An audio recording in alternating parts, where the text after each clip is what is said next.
Yes sir. Yes sir. दो बातें pointer के बारे में हम लोग सीखे कि पॉइंटर एक स्पेशल वेरिएबल है, और स्पेशल वेरिएबल इसलिए भी इसको कहते हैं क्योंकि जनरल वेरिएबल की तरह ये वैल्यू को होल्ड नहीं करता है, ठीक है, बल्कि पॉइंटर, ठीक है, किसी वैल्यू के मेमोरी एड्रेस को होल्ड करता है। किसे होल्ड करता है? मेमोरी एड्रेस को। मेमोरी एड्रेस को, ठीक है।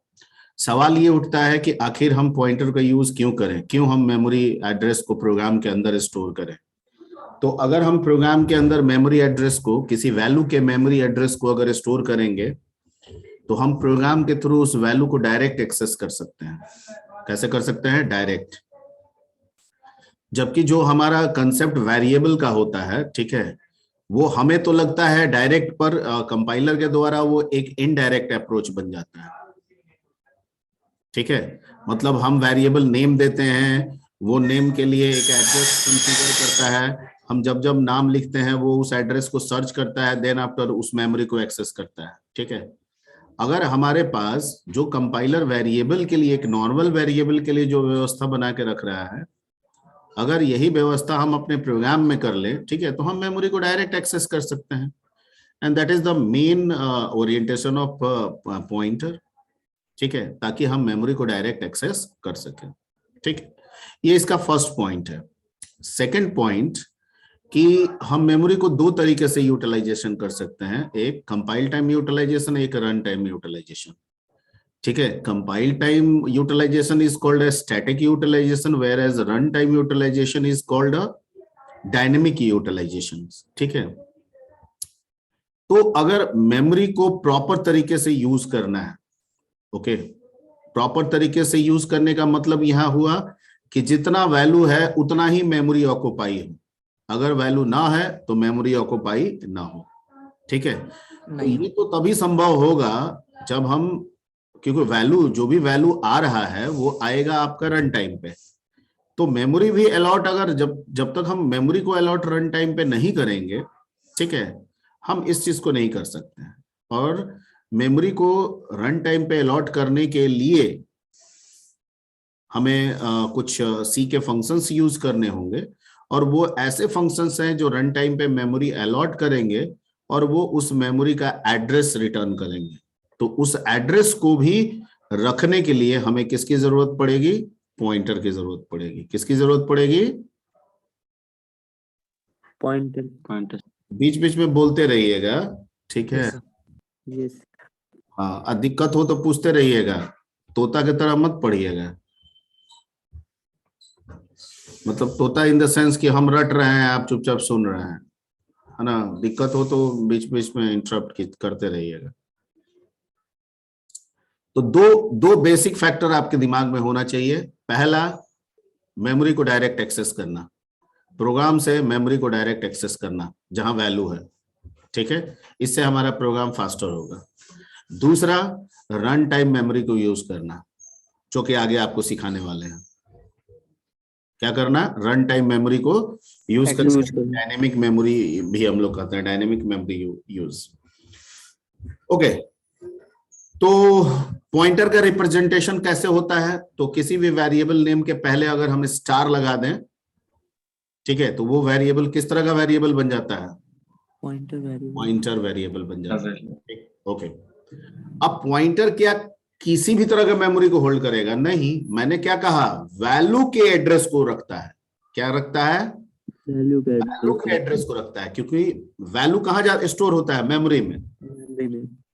अब रिगार्डिंग द वैल्यू, ठीक है, जिसे हम कांस्टेंट भी कहते हैं, ठीक है, अगर हम टाइप्स ऑफ कांस्टेंट देखें तो वो कई है। इंटीजर कांस्टेंट है, फ्लोट कांस्टेंट है, ठीक है, कैरेक्टर कांस्टेंट है।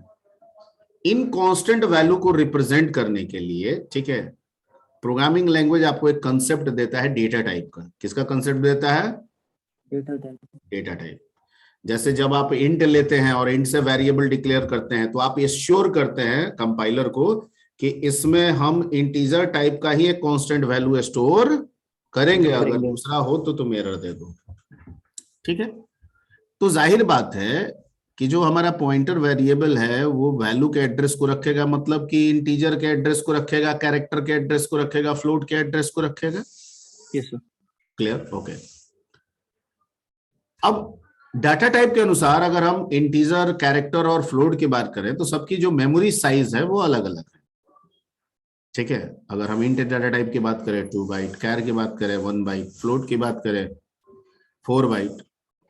ठीक है, तो कहता है कि डेटा टाइप के साइज चाहे कोई भी हो, उनका जो मेमोरी एड्रेस जो जनरेट होता है, साइज चाहे कोई भी हो, उन डेटा टाइप का जो मेमोरी एड्रेस जनरेट होता है, उस मेमोरी एड्रेस को रखने के लिए सिर्फ हमें 2 बाइट चाहिए। कितने बाइट्स चाहिए?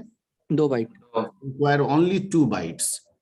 एंड दैट्स व्हाई हम पॉइंटर चाहे किसी भी टाइप का डिक्लेयर करें, किसी भी टाइप का डिक्लेयर करें, क्योंकि पॉइंटर का पर्पस क्या है? एड्रेस स्टोर करना। तो किसी भी टाइप का हम पॉइंटर डिक्लेयर करें, वो अपने लिए मेमोरी हमेशा कितना कितना लेगा? 2 बाइट। 2 बाइट लेगा। ठीक है, तो यहां तक एक हमने बता दिया था।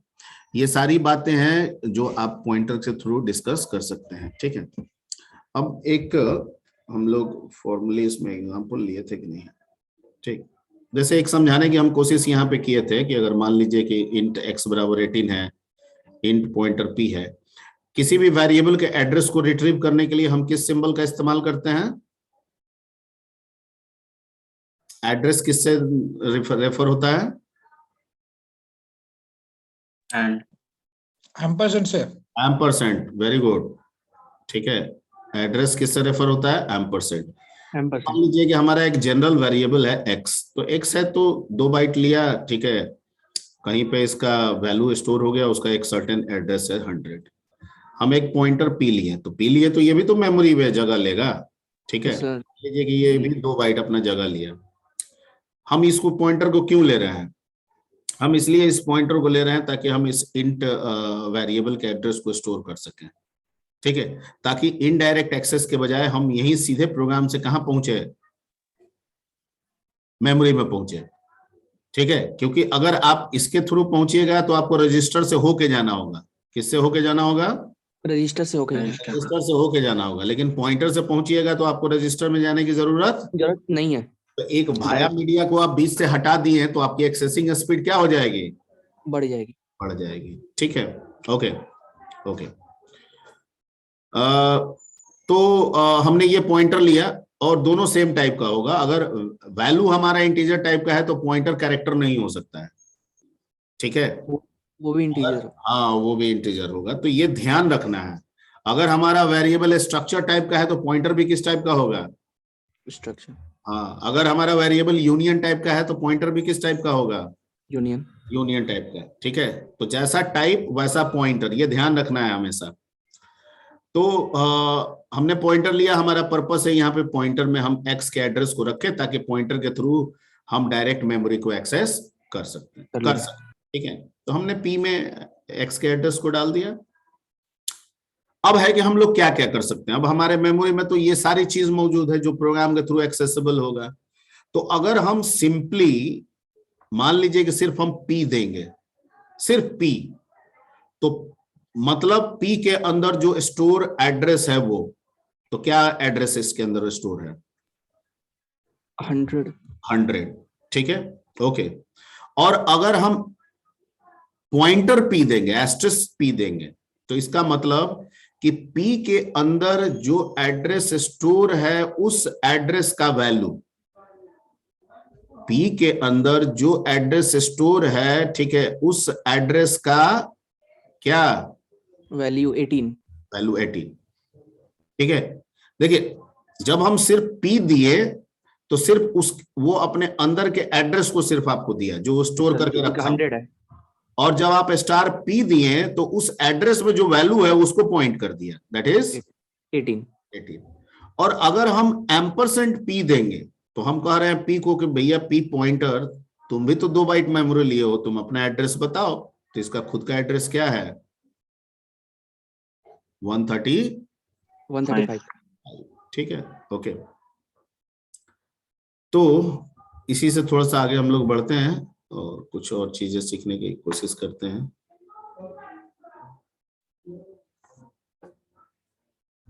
अब जैसे मान लीजिए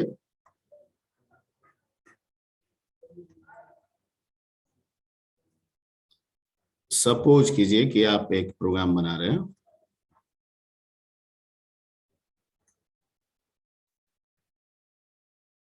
कई रन करा के भी दिखा देंगे, कोई दिक्कत नहीं है। अभी just int x is equal to, मान लीजिए हमने कुछ रख लिया, ठीक है, और एक हमने ले लिया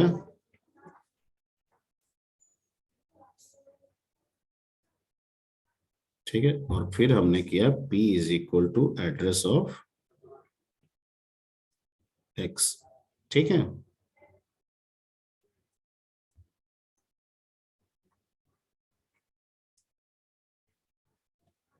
ओके, परसेंट 5D, 5D का क्या मतलब हुआ?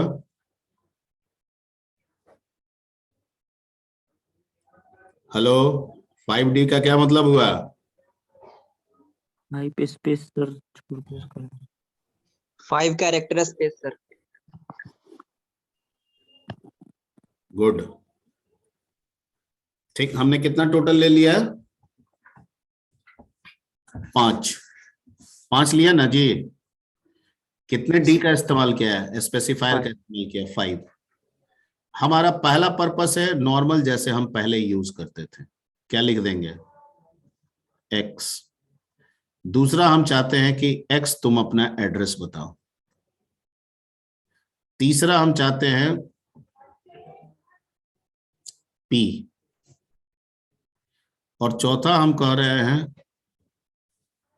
एड्रेस ऑफ p, और पांचवा हम कह रहे हैं pointer p। Clear? Yes sir. ठीक है, गेट ch। अब थोड़ी देर के लिए, चूंकि एड्रेस हम लोग एज्यूम करके समझते हैं, कैसे समझते हैं? एज्यूम। हाँ, मेमोरी एड्रेस कैसे जनरेट कर रहा है, वो ओएस के साथ होके होता है, हम लोग एज्यूम करके उसको समझने की कोशिश करते हैं। लेकिन अगर एज्यूम करके भी हम करेंगे, अगर हम एज्यूम करके भी करेंगे, तो जो सीक्वेंस हम यहां फॉलो करेंगे वही सीक्वेंस हमारे प्रोग्राम के आउटपुट के रूप में भी आना चाहिए, ठीक है। तो जैसे मान लो कि ये तुम्हारा x हुआ, जैसे कि अभी बताया गया, ठीक है। अब ये इसका आउटपुट हम आपसे पूछ रहे हैं, ये आपका x है, इसमें आपने एक वैल्यू स्टोर किया 28, और हम मान के चलते हैं कि इसका एड्रेस, ऐसा मान लेते हैं कि इसका एड्रेस 100 है, ठीक है, और ये आपका पॉइंटर p है।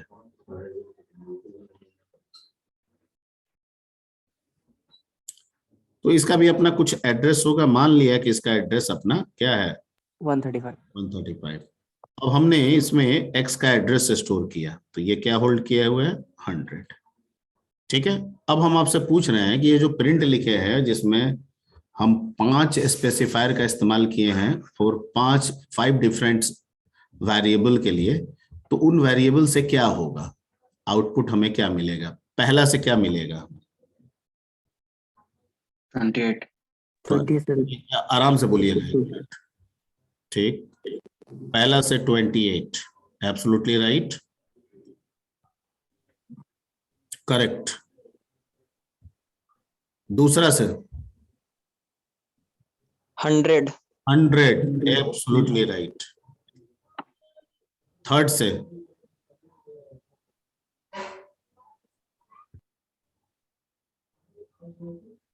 100, absolutely right, very good. Fourth से 135। 135, absolutely right. and last 28. Last last one 28। एकदम बढ़िया, एकदम बढ़िया, इसका मतलब दिमाग में बैठ रहा है बात, ठीक। ओके, अब एक काम करते हैं, ये चीज तो समझाने का है, अब एक झट से इसका एक रन करा लेते हैं छोटा सा, ताकि आप लोग इस पे श्योर हो जाएं कि जो हमने बता रहे हैं वो तरीका वही है, ठीक है। And the same thing happening here. तो एक छोटा सा प्रोग्राम वही बना देते हैं, सिर्फ एड्रेस की जगह पे जो हम लोग एज्यूम करके चल रहे हैं, ठीक है, वो कुछ और आएगा, लेकिन सीक्वेंस सबका सेम रहेगा, जैसे हम लोग आउटपुट में दिए हैं। समझ गए आप सब? Yes, sir. Yes, sir.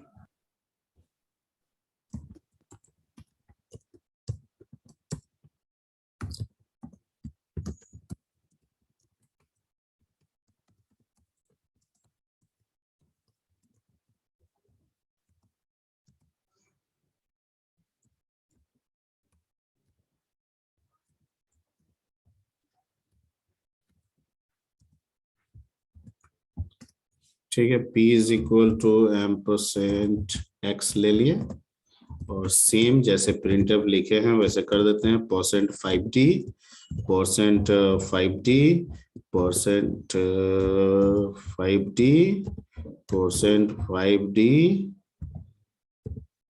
And percent 5D. 5D। ठीक है, और सेम पहला था x, दूसरा था एम्परसेंट ऑफ x, तीसरा था P, ampersand of P, Up P. Pointer P या पॉइंटर P। हाँ ठीक है, गेट CH।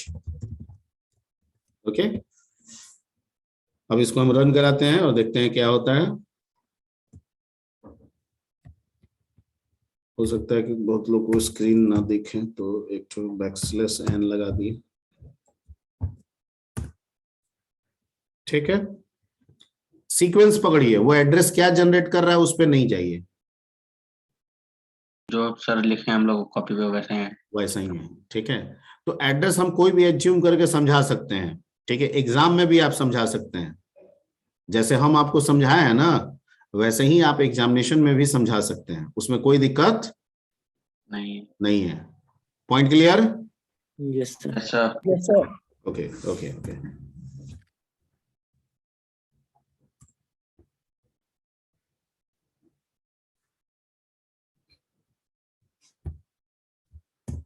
ठीक, तो यहां से वापस आते हैं, फिर से हम लोग चलते हैं अपने वन नोट पे।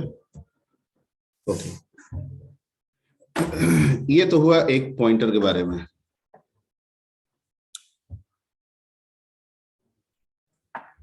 एक पॉइंटर आपको सिखा दिए, एक कंसेप्ट होता है पॉइंटर टू पॉइंटर। क्या कंसेप्ट होता है?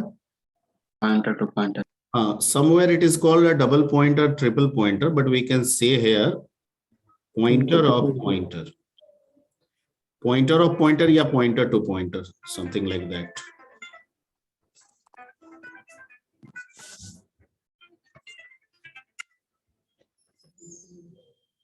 Hello,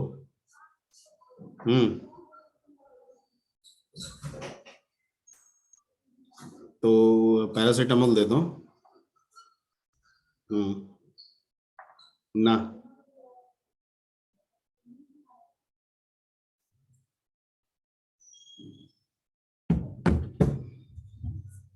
pointer two pointer. ठीक है, उसके बाद इसमें हो जाएगा, इसको पॉइंटर ऑफ पॉइंटर भी आप कह सकते हैं।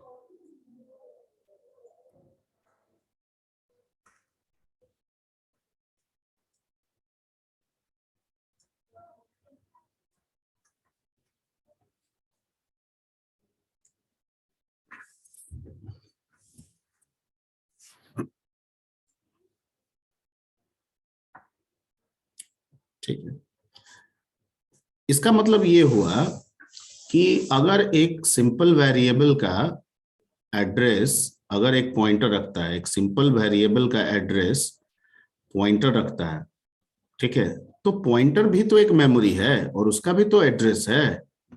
Yes, sir. हम उसका भी तो एड्रेस स्टोर कर सकते हैं। मैं जो बोल रहा हूं समझ में आ रही बात? Yes, sir. Yes sir. क्यों कर रहे हैं? हम अपने बेनिफिट के लिए कर रहे हैं। एक चैनिंग बनाए, मेमोरी के अंदर एक चैनिंग बनाए, ताकि हम 2 स्टेप आगे बढ़ सकें, 3 स्टेप आगे बढ़ सकें। नहीं, ठीक है, मतलब हम पॉइंटर टू पॉइंटर क्यों करें? इसलिए करें ताकि मल्टीपल एड्रेस को हम डायरेक्ट रेफरेंस कर सकें।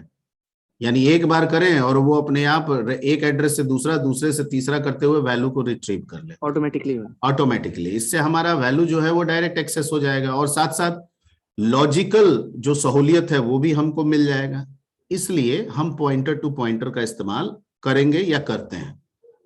ठीक है, वैसे अमूमन आगे हम लोग पढ़ते हैं, जरूर बहुत रेयरली जरूरत पड़ता है। बहुत लोगों का मानना है कि सिर्फ हम पॉइंटर के कंसेप्ट से भी सारे काम कर सकते हैं, लेकिन बहुत लोग का लॉजिकल अप्रोच ये कहता है कि अगर पॉइंटर टू पॉइंटर का कंसेप्ट लेके हम चलेंगे, ठीक है, तो जो जनरल पॉइंटर के कंसेप्ट से जो हम कोड्स लिख रहे हैं, नंबर ऑफ लाइंस का जो कोड लिख रहे हैं, ठीक है, वो और मिनिमाइज हो जाएगा।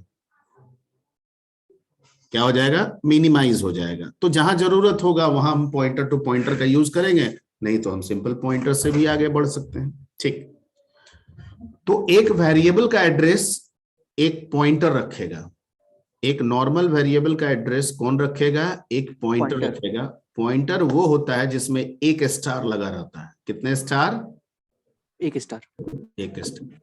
तो सिमिलरली एक पॉइंटर जो कि उसका भी एक एड्रेस है, वो भी एक मेमोरी है, अगर हम उसके मेमोरी एड्रेस को कहीं स्टोर करना चाहते हैं तो मुझे उसके लिए भी पॉइंटर की जरूरत पड़ेगी। Yes sir. ठीक, तो क्या वो भी पॉइंटर एक ही स्टार वाला होगा?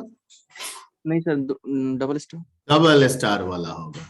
ठीक है, and similarly double star pointer भी तो एक मेमोरी एड्रेस है। ठीक है, तो अगर Yes, उसके एड्रेस को स्टोर करना है और हमें पॉइंटर चाहिए तो कौन सा पॉइंटर लेंगे?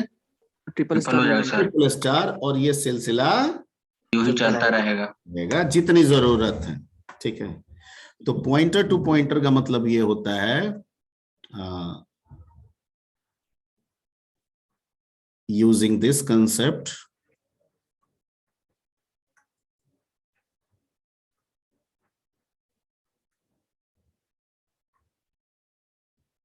we can store the address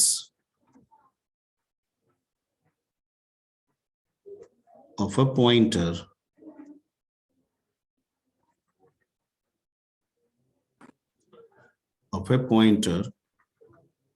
to another pointer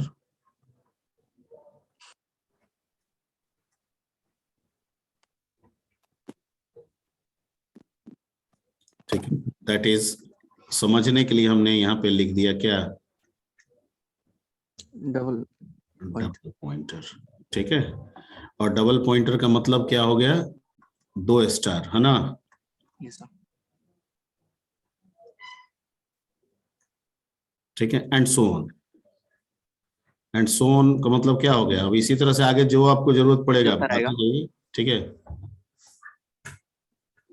okay. तो दैट इज, समझने के लिए फिर वही एग्जांपल लेके समझते हैं। मान लीजिए कि x इज इक्वल टू 28 है,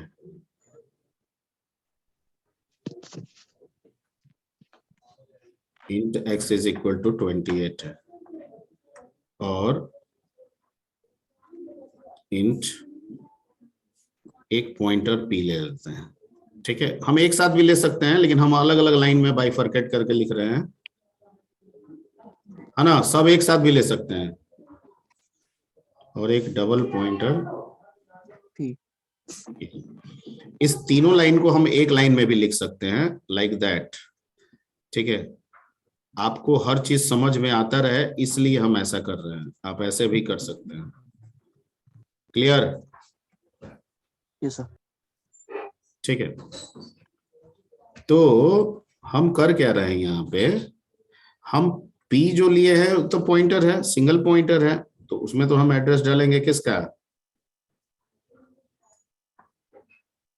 और Q जो लिए है वो तो डबल पॉइंटर है, तो सिंगल पॉइंटर का एड्रेस रखेगा, तो इसमें हम डालेंगे एड्रेस किसका? पी का। ठीक है, ठीक है। अब अगर मान लीजिए कि हम अगर इसको प्रिंट करें,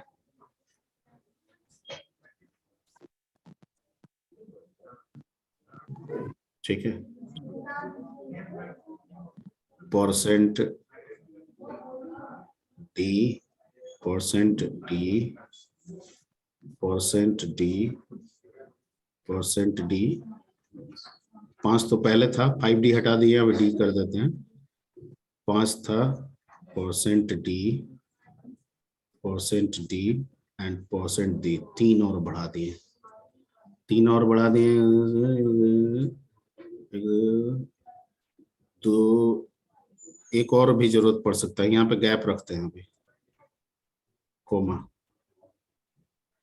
अब पहला नॉर्मली जैसे दिए थे कि x देंगे, फिर address of address x of देंगे, फिर हम p देंगे, एड्रेस ऑफ फिर एड्रेस ऑफ p देंगे, फिर पॉइंटर p देंगे, ठीक है, फिर q देंगे, फिर एड्रेस ऑफ q देंगे, फिर पॉइंटर q देंगे, और फिर डबल पॉइंटर q देंगे। ठीक है, टोटल कितने हमने वेरिएबल यूज किया? 3 3 6 3 9, और डी कितने हैं? 3 3 6 2 8 1, इसलिए एक और बढ़ा दीजिए यहाँ पे परसेंट डी। ठीक है, ओके। सो मान लीजिए, अब थोड़ा सा इसको डायग्रामेटिकली देखते हैं। मान लीजिए कि ये आपका एक्स है, वैल्यू कितना है? 28। ठीक, एड्रेस कितना है? मान लीजिए कि हाँ 100 जैसे चल रहा था। ये आपका क्या है? पॉइंटर पी है, है इसका अपना एड्रेस 135। इसमें किसको रखा? ये क्या है? 2 बाइट का point, double pointer, double pointer Q ठीक है। इसका कितना रहा? 160 160, और इसमें वन- किसको रख लिया? 135। 135। ठीक है, अब क्या आउटपुट होना चाहिए? 5 तो आप सीक्वेंस जान रहे हैं यस सर, पहले का पहले का, तो क्या होगा आउटपुट? 28 28 100 135 28 100 100 135 135 100 नहीं 100 से 100 लगाना सर। 100, हाँ 135 135, 135 हाँ 135 28 28, हाँ 135 135, हाँ 135 100 फिर 135 से यहाँ पे sir 100 160 sir. 160, good. Yes sir. फिर उसके उसके बाद बाद सर 135 एक मिनट सर। कितना है? एक मिनट से बता रहा अरे वो दे रन करा के नहीं बताओ, दिमाग लगा के बताओ अभी। नहीं सर, रन सर नहीं करा रहे सर। हाँ हाँ, सर 135 पॉइंटर का मतलब क्या होता है? अगर एक पॉइंटर लगा रहे हैं तो वो क्या कह रहा है कि मेरे अंदर जो एड्रेस स्टोर है उस एड्रेस के अंदर का 135 वैल्यू, हाँ 135 दैट इज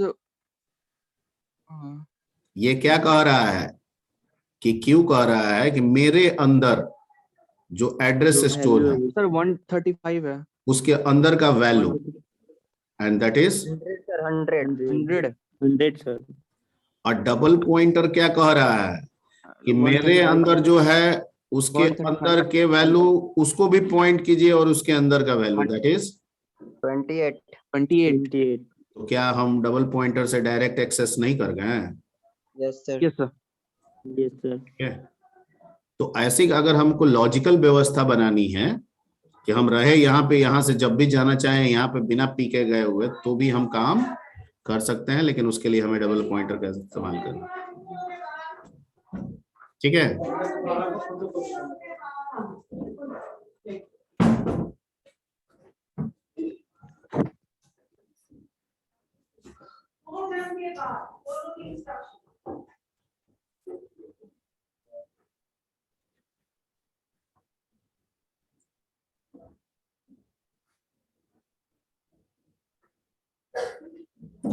ठीक।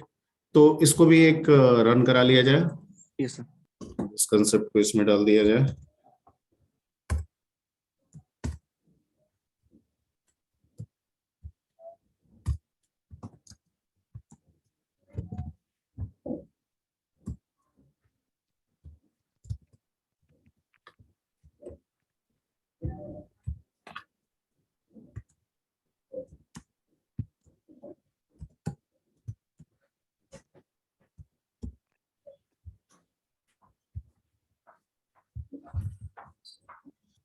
यहाँ पे 3 4 एक और लगाना होगा ना, 9 था ना total. Yes sir, total D 5% D 9 था। यहाँ हो जाएगा Q, address of Q, pointer Q and double pointer Pointer Q। Everybody. Yes sir। ठीक है, CLR SCR लगा देते हैं।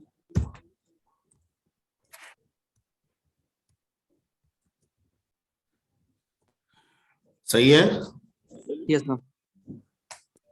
Yes, sir. ठीक है। तो पॉइंटर क्लियर हो गया, पॉइंटर टू पॉइंटर का कंसेप्ट क्लियर हो गया, जितनी जरूरत होगी उतना बढ़ा सकते हैं।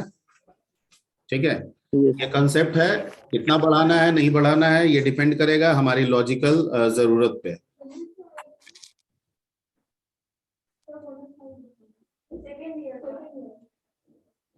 ठीक, आगे बढ़ा जाए। Yes, sir. ओके,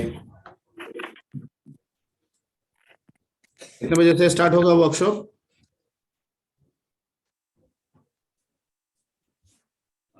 कितने बजे से वर्कशॉप स्टार्ट हो गया? 2 बजे। 2 बजे।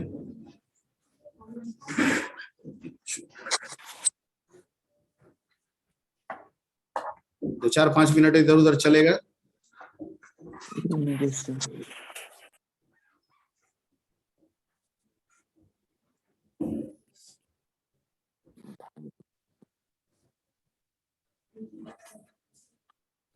ठीक, अब आते हैं, एक कंसेप्ट आपको बोले थे कि पूछ लेने के लिए, वो उसका समय आ गया, अब समझा जा सकता है।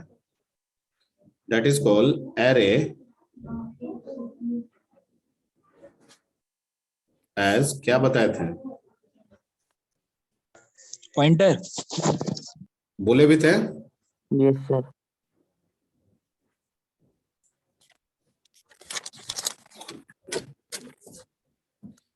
हाँ, ये आता होता तो नहीं है, लेकिन कंसेप्ट है और आगे डीएसओएस आपको पढ़ना है।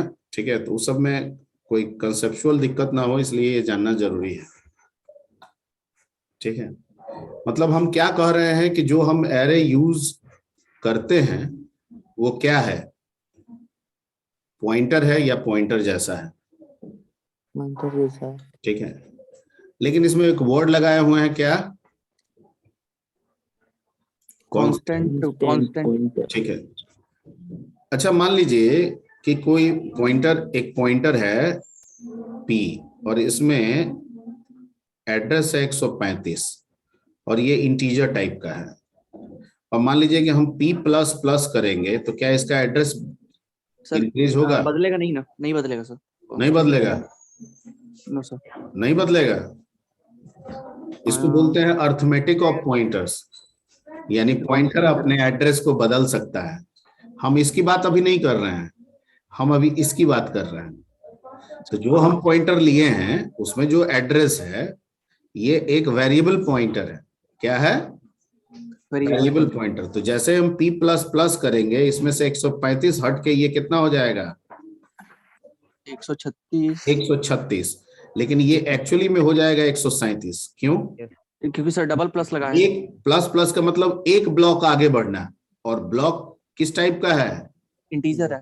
तो कितना बाइट हुआ? 2 4 sir.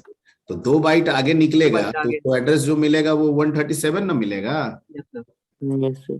Clear? Yes, sir. Okay, अब अगर मान के चले कि ये कांस्टेंट हो जाए, क्या हो जाए? कांस्टेंट हो जाए, तब तो ये P++ सर 135 ही रहेगा ना? ठीक है, 135 ही रहेगा। मान लीजिए कि कांस्टेंट हो जाए, और ऐसे समझने के लिए इंट पॉइंटर P, और मान लीजिए इसमें 135 है। अब अगर हम P++ करेंगे तो क्या हो जाएगा? 135. 135 नहीं होगा, पहले तो ये कहेगा हम करने ही, नहीं। ऐसा हो ही नहीं सकता है। ठीक है, ओके, इसमें ऐसा हो सकता है, इसमें ऐसा, यस सर हो सकता है। यस सर उसमें तो इसमें ऐसा हो सकता है, इसमें ऐसा नहीं हो सकता, इसमें ऐसा हो सकता है, इसमें ऐसा नहीं हो सकता है। ठीक, लेकिन इसमें ऐसा नहीं हो सकता है, लेकिन फिर भी हमको एक ब्लॉक आगे बढ़ना है। तो कैसे बढ़े? यानी P कह रहा है कि मैं कांस्टेंट हूं, तो मैं तो रुकूंगा हमेशा कहां पे? 135 पे ही रहेगा। लेकिन मैं फिर भी कह रहा हूं तुम एक ब्लॉक आगे बढ़ो, 137 पे जाओ। तो क्या ऐसा कोई व्यवस्था है?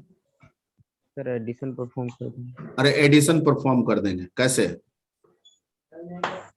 नेक्स्ट बोला था सर एड्रेस करेंगे सर।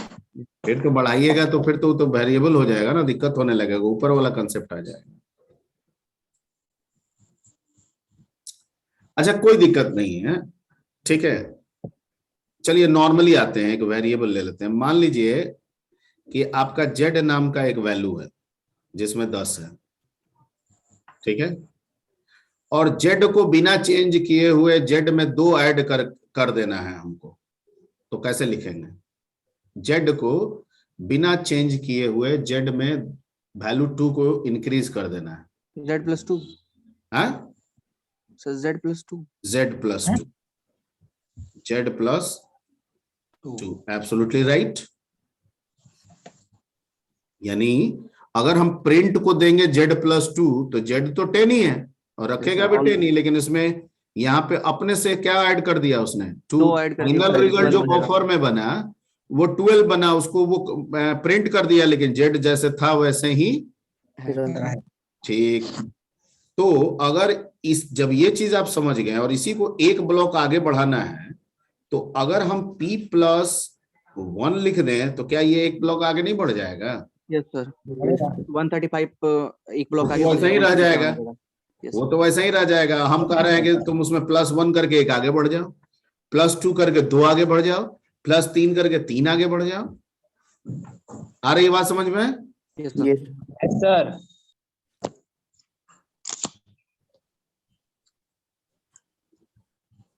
ठीक है, ओके। तो ये जरूरत होगा। अच्छा अगर हम P में 0 जोड़े तो क्या होगा? तो वैसे ही रहेगा ना? वैसा ही रह जाएगा। चलिए ठीक है, अगर ये समझ गए तो एरे एज पॉइंटर आप समझ गए, ठीक है। एरे एज पॉइंटर का मतलब होता है कि एरे इज कांस्टेंट पॉइंटर। हम लोग जो एरे लिखते हैं वो एरे, ठीक है। फॉर एग्जाम्पल अगर मान लीजिए कि आपने लिखा इंट n क्या 3, ठीक है। क्या लिखा? 3। इसकी मेमोरी व्यवस्था क्या है? आप कहते हैं कि 3 ब्लॉक बनेगा, कितने बाइट का? 2-2 बाइट का। सबका नाम n होगा, सबकी इंडेक्स नंबर क्या होगी? ठीक है। अगर किसी को भी एक्सेस करना है तो हम कैसे एक्सेस करेंगे? N0, N1, N2. Everybody. Yes, sir. Yes.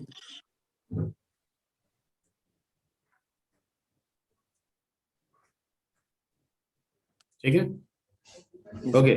तो ये जो व्यवस्था है ना, ये एक्चुअली वेरिएबल की तरह का एक व्यवस्था है जो कंपाइलर आपको सहूलियत बना के ऐसा यूज करने के लिए दे रहा है। हकीकत में आप ऐसे यूज कर रहे हैं, इसको कंपाइलर समझ रहा है, लेकिन वो भी इंटरप्रेट इसको इंटरनली पॉइंटर के थ्रू कर दे रहा है। किसके थ्रू कर दे रहा है? पॉइंटर के थ्रू। पॉइंटर के थ्रू। पहले हम नहीं जानते थे तो हमें लगा कि एरे एक वेरिएबल की तरह है और इंडेक्स नंबर का कंसेप्ट है, तो हमें वेरिएबल में इंडेक्स नंबर लगा के ऐसे ही यूज करना है, ठीक है, जो कि नॉर्मली हमको बताया गया, सिखाया गया। लेकिन हम कह रहे हैं कि जब इसके इनर अप्रोच को जब हम समझ जाएंगे कि भैया एरे भले हम ये कर रहे हैं लेकिन कंपाइलर इसको पॉइंटर बना के यूज कर रहा है, तो अगर ये चीज हम समझ जाए तो हम भी डायरेक्ट इसको पॉइंटर करके यूज कर सकते हैं। तो कहता है बिल्कुल आप कर सकते हैं, ठीक है। तो पहले तो इसके ये जो N3 है, इसकी जो पॉइंटर वाली व्यवस्था है वो समझनी होगी, यस सर। ठीक है। तो उस पर थोड़ा सा हम लोग ध्यान लगाते हैं। मान लीजिए कि जब आप n3 लिखते हैं, आप लिखे हैं n3, आप पॉइंटर वेंटर नहीं लिए हैं, वो पॉइंटर है, तो कहता है 3 ब्लॉक अलॉट हुआ। ठीक है, तो 3 ब्लॉक अलॉट हुआ तो कुछ ना कुछ एड्रेस होगा, तो इसका 100 होगा, तो इसका क्या होगा? 102 104। 104। ठीक है, कंपाइलर कहता है कि जब आप n3 लेते हैं ना, तो 3 ब्लॉक बना के एड्रेसिंग जो है वो तो हो ही गया, हम एक इनर ब्लॉक बनाते हैं 2 बाइट का। कितने बाइट का? 2 बाइट का। 2 बाइट का। ठीक है, जो कि पॉइंटर होता है। ठीक है सर, तो 2 बाइट आप लिए हैं तो आपका भी तो कुछ एड्रेस होगा, तो मान लिया कि आपके एड्रेस ये है 130। तो आप n में ये जो 2 बाइट आप अलग से लिए हैं, जो आपकी व्यवस्था है, इसमें आप रखते क्या हैं? तो कहता है कि जितना ब्लॉक बना है उसका पहला वाला का एड्रेस। किसका एड्रेस? सर 100 का। 100। अब फिर कहता है कि मैं कांस्टेंट हूं। मैं क्या हूं? कांस्टेंट वैसे ही रहेगा, सेम। कांस्टेंट हूं, मैं वैसे ही हूं। अच्छा ठीक है, आपने 100 को ही क्यों किया? 102 को भी कर सकते हो। कहता है कि नहीं, पहला वाला को करते हैं, और पहला वाला का मतलब होता है बेस एड्रेस। क्या है एड्रेस? Base address. क्यों बेस है? क्योंकि ये पता तो सब पता। Yes sir. ठीक है, ये पता तो पूरा चेन, पूरे ब्लॉक सर, चेन को आगे हम एक्सेस कर सकते हैं। यस सर, आगे का सर। ठीक, ओके। तो आपका बेस एड्रेस रख दिया, आप कहा कि ये बेस एड्रेस हम चेंज नहीं करेंगे। तो अगर मैं जब भी एन पॉइंटर को जब मैं यूज करूंगा, इस पॉइंटर को यूज करूंगा, तो ये तो हमेशा किसको इंडिकेट करेगा? सर 100 को। 100 को। आई कह रहेगा मैं कांस्टेंट हूं, तो फिर 102 पे कैसे जाएंगे? तो अभी उसमें क्या बताए थे कि n+1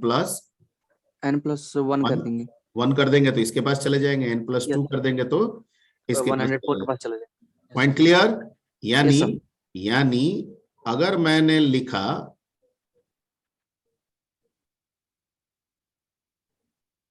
पॉइंटर n+0, वैसे ही रहेगा सर, ये रेफर करेगा किसको? बेस एड्रेस को। ठीक, अगर मैंने लिखा पॉइंटर n+1, 102 पे चला जाएगा। अगर लिखा पॉइंटर n+2, 104। तो सर जब आप ये समझा ही रहे हैं और हम समझ ही गए, तो हम इसको n0 n1 क्यों लिखे? हम इसको पॉइंटर की तरह यूज करेंगे। तो कह रहा है कीजिए। ठीक है, तो कैसे करें? तो ये मैं बता रहा हूं, इसको सीधे हम लोग प्रोग्राम पे आ जाते हैं। ठीक है, टाइम हो गया है क्या? Yes sir. हो ही गया सर। छोड़ दे? नहीं सर, बता दीजिए। सर ये बता दीजिए सर। 3 मिनट खींच लीजिए। अच्छा ठीक ठीक, एक आई ले लेते हैं, सिंपल एक एरे लेते हैं जिसमें पॉइंटर बना के इनपुट कराएंगे, अब पॉइंटर बना के आउटपुट करेंगे। ठीक, हमने पॉइंटर लिया, हमने एरे लिया। ठीक है, और मैं क्या कह रहा हूं कि जो एरे है वो क्या है? कांस्टेंट। ये जो एरे है ये क्या है? Constant pointer yes sir. n5। Constant pointer. ठीक है, अब मैं यहां पे कर रहा हूं printf backslash n enter कितना value? 5 values for I is equal to 0, I less than equal to 4, I plus scanf %d ampersand n, sorry, पहले हम लोग लिखते थे एम्परसेंट एन आई, ऐसे लिखते थे ना पहले। Yes sir. ठीक है, अब हमको इसको तो पॉइंटर करना है, तो ये हट जाएगा, ये सब इंडेक्स वाला खत्म सिस्टम। यहाँ पे n प्लस क्या लिख देंगे? n+1 I? आई कर देंगे सर। यहाँ पे एम्परसेंट लगा देंगे। ठीक है, क्यों लगाएंगे? एम्परसेंट नहीं लगाएंगे। जब ये पॉइंटर है और पॉइंटर एड्रेस को ही रखता है, तो फिर एड्रेस ऑपरेटर लगाने की क्या जरूरत है? Direct pointer. ठीक है, सीधे n प्लस आई। हो गया, काम खत्म। ठीक है, अब इसको डिस्प्ले करना है, तो for I is equal to 0, I less than equal to 4, I plus। अब हमको वैल्यू रिट्रीव करना है %5d। ठीक है, और यहाँ पे लगा देंगे स्टार। जब भी वैल्यू एक्सेस करना होगा स्टार देना होगा। और P प्लस क्या, समझ में आ रहा है? Yes sir. ठीक है, हमने कहीं पे एरे को एरे की तरह इंडेक्स की तरह यूज किया, हम इसको पॉइंटर बना के यूज किया, और प्रोग्राम में Yes, कहीं भी पॉइंटर हमने लिया भी नहीं नहीं है। तो अगर एरे कांस्टेंट पॉइंटर नहीं है तो फिर पॉइंटर की तरह इस्तेमाल कैसे हो रहा है? मैं जो बोल रहा हूं समझ में आ रही बात? Yes, yes sir. ठीक है, यहाँ P प्लस आई नहीं होगा, यहाँ होगा n plus 1। इंटर 5 वैल्यूज 1 2 3 4 आ गया। Yes sir. ठीक है, तो ये हो गया इसका कांस्टेंट पॉइंटर। ठीक है, एक सिंगल डायमेंशन के लिए सिंगल पॉइंटर के थ्रू होता है, और डबल डायमेंशन एरे के लिए डबल पॉइंटर की जरूरत पड़ती है, और ट्रिपल डायमेंशन एरे के लिए ट्रिपल पॉइंटर। ट्रिपल पॉइंटर की जरूरत पड़ती है। तो आज फिलहाल फर्स्ट पॉइंटर तक रखिए, अगले क्लास में देखेंगे तो डबल पॉइंटर का बता देंगे। ठीक है, ठीक है सर। Yes sir. सर आज वाला और कल वाला नोट्स भेज दीजिए ना सर, लास्ट क्लास का और आज वाला। अच्छा ठीक ठीक, वो कर देंगे हम। ये क्या बोलते हैं,